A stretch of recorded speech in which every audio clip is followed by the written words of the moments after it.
So guys, here it is. This is the 1967 Impala convertible SS I have.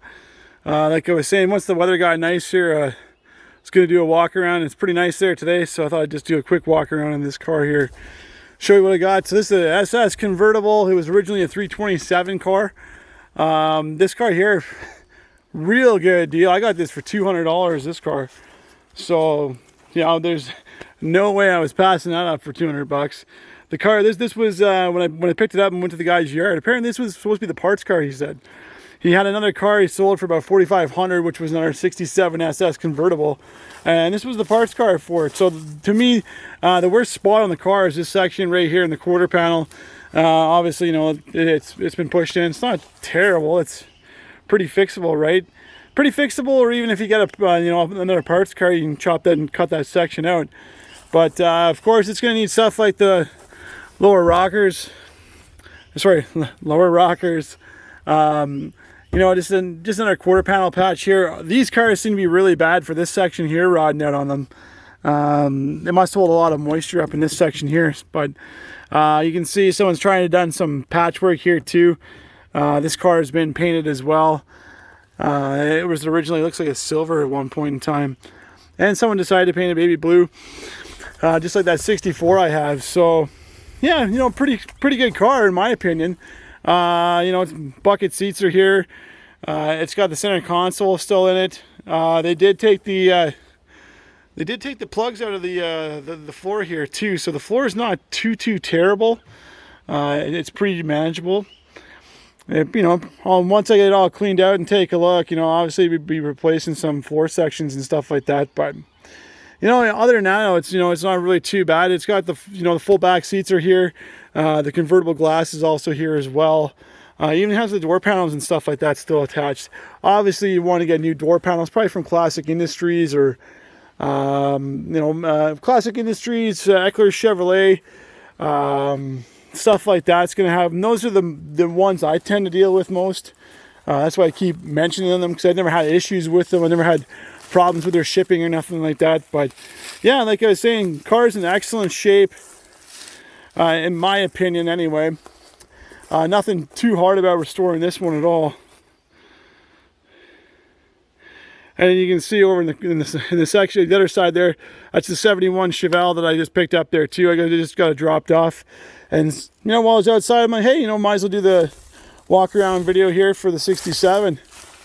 Show you how it's looking. But yeah, it's pretty good. And like I said, you know, it's just this section down here. This is the main portion of the car. It seems to be every one of these 67s I've come across, like I was saying earlier, they all seem to rot in this section here. So it is going to need another quarter panel. I have found quarters for this.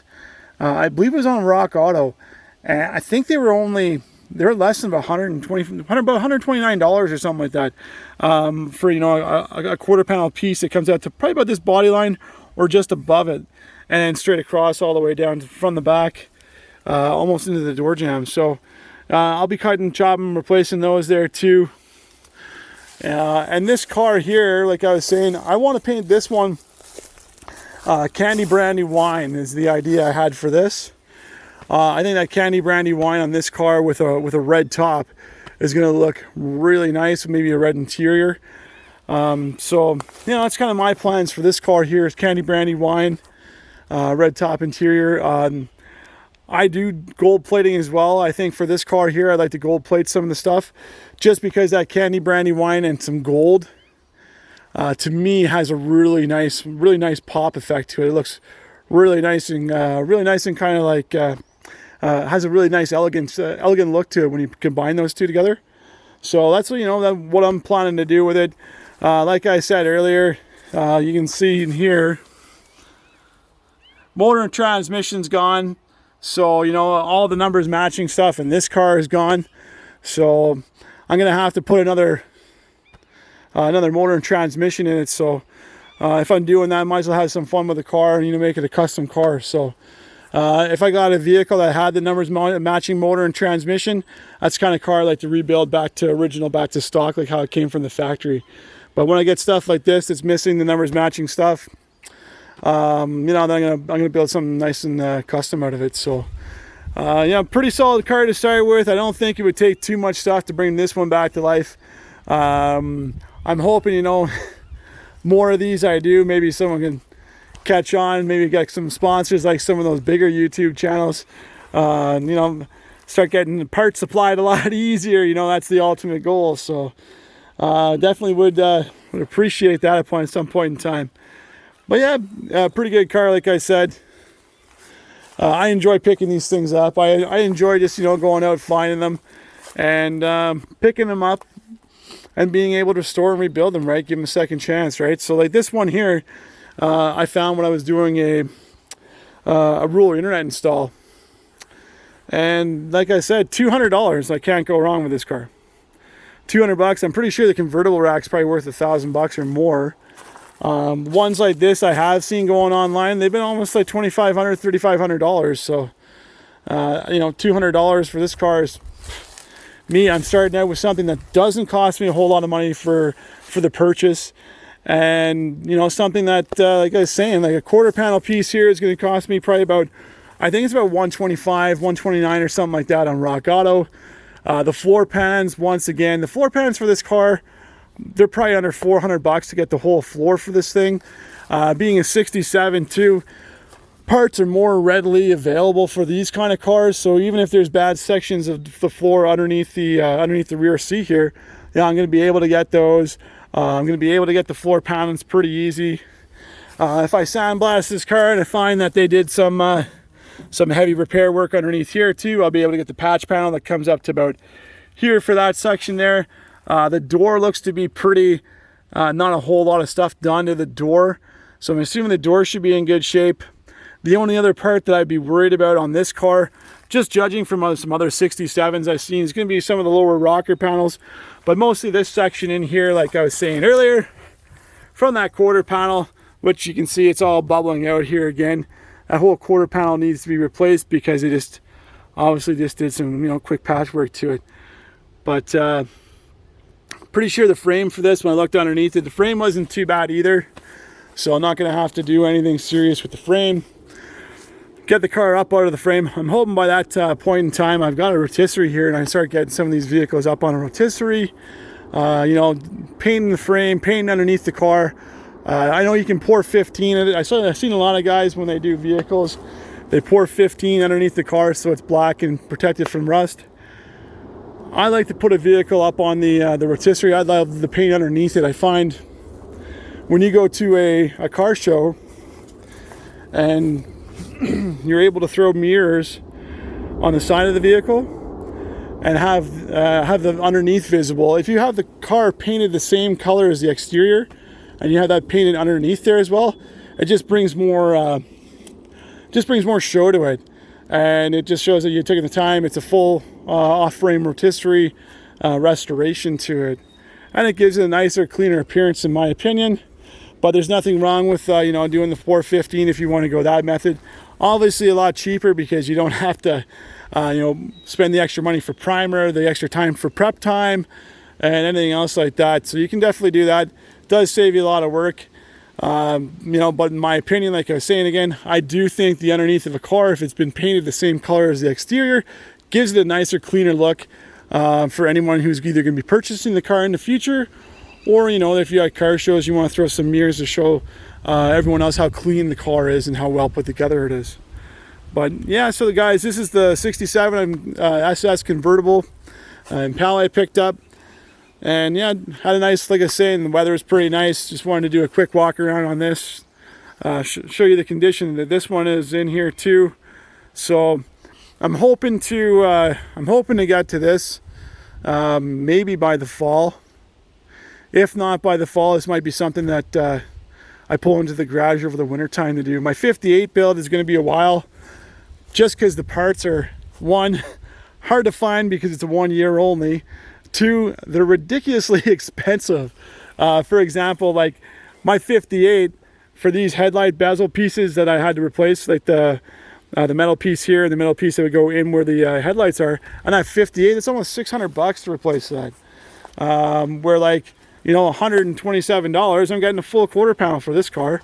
Or for the Chevelle, which is really unbelievable, I'm getting pretty much, you can see it there, from Rock Auto, that Chevelle from the body line down almost a complete quarter panel for like $89, which is just insane compared to, you know, parts that I'm trying to find for the 58. Like, this is the other driver's side taillight pocket piece I was talking about, and to find this, like, this was 120 bucks for this, you know, this piece of metal here that's all mangled and stuff, just so I can get those 3 taillight pocket pieces. 120 bucks. So car's a little bit more expensive to put together. It's going to be very nice when it's done, but at the same time, I know the parts aren't readily available for it. It is going to take me a while to build, so I'm looking at building the Chevelle first because the parts are super easy. I can get everything I need for the car, and it's super affordable too. There's not a part that's overpriced for that Chevelle either. And when I was looking at the 67 Impala, well, there's not a part for this that's crazy, you know, overpriced as well. The fenders are still, if I was to get new fenders for this car, they're really cheap and affordable. And, you know, rocker panels I think are only like $69.99 or something. So I'm hoping to do this one, like I said, in the fall. And I do got that 64 Impala there too that I'll be picking up as well. So when I'm picking up the 64, might be a toss-up between the 64 and this one here, but this one here, maybe I might just do this one here because it's in really good shape, and there's not a whole lot of stuff I have to do to it other than replace the 2 quarter panel pieces, pull out that one section there that's been hit, and yeah.